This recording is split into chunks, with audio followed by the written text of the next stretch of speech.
Hello buddies, welcome back to foodies life. ఈరోజు మనం ఒక యూనిక్ స్టైల్ స్నాక్ ఐటమ్ అయితే చూద్దాము. పిల్లలు అడగగానే ఇలా ప్రిపేర్ చేసి పెట్టండి, చాలా యూనిక్గా ఉంటుంది. వాళ్ళైతే అసలు నో అనే అనరు, అంత బాగుంటుంది టేస్ట్ కూడా. మనందరము సమోసాని ఫోల్డ్ చేయడంలో కొంచెం ప్రాబ్లం అయితే ఫేస్ చేస్తాము. అలా కాకుండా ఈజీగా అయిపోతుంది. అండ్ అలాగే ఇలా డిజైన్ రావడం వల్ల చాలా యూనిక్గా కూడా ఉంటుంది కాబట్టి చాలా ఇష్టంగా తింటారు. అండ్ అలాగే మనం కూడా చాలా ఈజీగా అయితే ఫోల్డ్ చేసేయచ్చు సమోసాని. ఇది ఎలా అనేది ఇప్పుడు ప్రాసెస్లోకి అయితే వెళ్ళి మనం క్లియర్గా చూద్దాము. ఎక్కడా కూడా మిస్ చేయొద్దు. ఫస్ట్ అయితే ఒక బౌల్లోకి ఒక 2 పెద్ద సైజు పొటాటోస్ని తీసుకుని తొక్క తీసేసి ఉడకబెట్టేసి ఇలా ముక్కలుగా చేసుకుని బౌల్లోకి వేసుకోవాలి. ఇప్పుడు మ్యాషర్తో కానీ చేత్తో కానీ లేదంటే ఫోర్క్తో కానీ మనం మెత్తగా మ్యాష్ చేసుకోవాలి, ఎక్కడ ఉండకూడదు.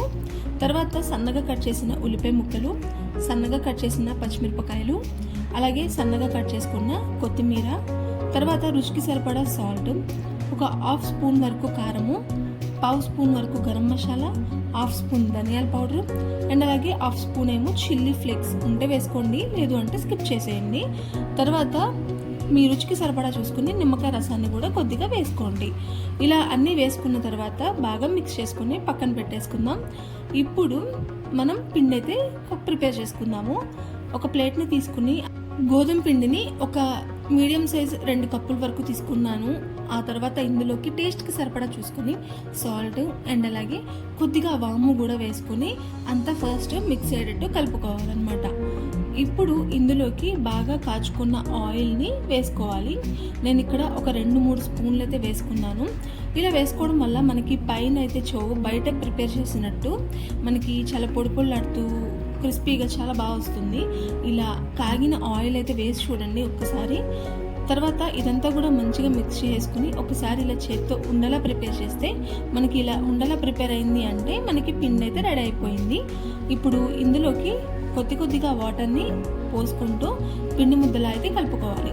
ఇలా ఆయిల్ మరిగించి వేయడం వల్ల మనకి పిండి అనేది చాలా సాఫ్ట్గా వస్తుంది. ఇక్కడ చూస్తున్నారు కదా, ఇంత సాఫ్ట్గా అయితే మనం పిండిని కలుపుకోవాలి. కలుపుకొని ఒక 10 నుంచి 15 నిమిషాలు పిండిని పక్కన నానబెట్టేసి ఆ తర్వాత ఒకసారి చేత్తో బాగా మనం పిండిని కలుపుకొని 2 పార్ట్స్గా ప్రిపేర్ చేసుకుని పక్కన పెట్టుకోవాలి. ఇప్పుడు బల మీద పొడిపిండిని వేసుకుని దానిలో మనం ప్రిపేర్ చేసుకున్న ఒక ఉండని తీసుకుని చపాతీలాగా రౌండ్గా అయితే మనం ప్రిపేర్ చేసుకోవాలి. ఇలా ప్రిపేర్ చేసుకున్న తర్వాత రౌండ్గా కావాలి అనుకుంటే పైన ఒక మూత పెట్టేసుకుని లేదంటే ఒక చిన్న సైజు ప్లేట్ ఉంటుంది కదా, దాన్ని కానీ పెట్టేసుకుని ఇలా చుట్టూ ఉన్న ఎక్స్ట్రా పార్ట్ అనేది తీసేసుకుంటే సరిపోతుంది. ఈ ఎక్స్ట్రా పార్ట్ని మనం నెక్స్ట్ టైం ప్రిపేర్ చేసుకునే దానిలో కలిపేసుకోండి. ఇప్పుడు మనకి చపాతీ అనేది పర్ఫెక్ట్ రౌండ్ షేప్ అయితే వచ్చింది. ఇలా వస్తే మనకి సమోసా అనేది షేప్ బాగా వస్తుంది. సో రౌండ్గా అయితే ఉండాలన్నమాట. ఇలా రౌండ్గా మనం చపాతీని ప్రిపేర్ చేసుకున్నాం కదా, ఇప్పుడు మనం దీన్ని 2 పార్ట్స్గా అయితే కట్ చేసుకుందాం. ఇలా ఒక పార్ట్ని తీసుకుని ఇలా గడ్డ మీద అయితే పెట్టుకోవాలి. ఇలా గడ్డ మీద సమానంగా పెట్టేసుకో మనం బాగా ప్రెస్ చేసుకోవాలి. ఇలా ప్రెస్ చేసుకోవడం వల్ల వెనకాల ఉన్న డిజైన్ అయితే మనకి పిండికి అప్లై అవుతుంది కాబట్టి ఇలా ఒకసారి చుట్టూ అంతా కూడా బాగా ఒత్తేసుకోవాలి. ఇలా ఒత్తేసుకున్న దానిలో మిడిల్లో అయితే మనం ప్రిపేర్ చేసుకున్న ఆలు స్టఫింగ్ ఉంది కదా, అదైతే పెట్టేసుకోవాలి. ఇలా ఆలు స్టఫింగ్ పెట్టేసుకుని చుట్టూ కూడా మనం వాటర్ని అయితే అప్లై చేసుకోవాలి. ఇలా వాటర్ని అప్లై చేసుకుంటే మనకి నూనెలో వేసినప్పుడు పిండి అయితే మనకి చిందకుండా బయటికి రాకుండా బాగా వేగుతుందన్నమాట. సో ఇప్పుడు మనకి ఆలు సమోసా అయితే ప్రిపేర్ అయిపోయింది. ఇలా షేప్ చూసారా, డిజైన్ చూసారా ఎంత బాగుందో. ఇలా ప్రిపేర్ చేసుకుంటే మనకి చాలా యూనిక్గా ఉంటుంది. మనం ఫోల్డ్ చేసుకోవడం కూడా సమోసాని చేసుకోవడం కూడా చాలా ఈజీగా అయితే అయిపోతుంది. ఇక్కడ నేను ఇంకో సమోసాని ప్రిపేర్ చేసి చూపించాను, చూసారు కదా ఎంత యూనిక్గా ఈజీగా అయిపోయింది మనకి. సో ఇప్పుడు ఇలానే అన్ని సమోసాలని ప్రిపేర్ చేసుకున్నాను. తర్వాత ఆయిల్ని కాగబెట్టుకున్నాను. ఇలా ఆయిల్ అంతా హీట్ అయిపోయిన తర్వాత మనం ఒక్కొక్క సమోసాని వేసుకొని మనం వేయించుకోవడమే. మన కడాయిని బట్టి మనం ఎన్ని సమోసాలు అయితే పడతాయో ఒక్కసారికి అన్నీ వేయించేసుకోవడమే. ఇలా కలర్ చేంజ్ అయ్యేంత వరకు మనం ఖచ్చితంగా లో టు హై ఫ్లేమ్లో పెట్టుకుని సమోసాని వేయించుకోవాలి. ఇది చూసారా కలర్ చేంజ్ అయ్యి ఎంత బాగుందో.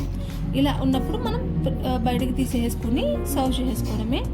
ఇక్కడ నేను కడాయిలోకి ఇంకో 2 సమోసాలు అయితే వేసుకుని వేయించుకున్నాను. ఇవి కూడా మంచిగా కలర్ చేంజ్ అయ్యి బాగా వేగాయి అనమాట. వీటిని కూడా మనం పక్కకు తీసేసుకుని సర్వ్ చేసుకుంటే ఆలూ సమోసా రెడీ అయిపోయింది. యూనిక్ స్టైల్లో చాలా ఈజీగా ప్రిపేర్ చేసుకున్నాం కదా. మీరు కూడా ట్రై చేయండి, ఎలా వచ్చింది అనేది నాకు కమెంట్ సెక్షన్లో మీరు చెప్పండి. ఈసారి సమోసాలు చేసేటప్పుడు ఈ మెథడ్ని యూజ్ చేయండి. అలాగే నా ఛానల్ని సబ్స్క్రైబ్ చేసుకోండి.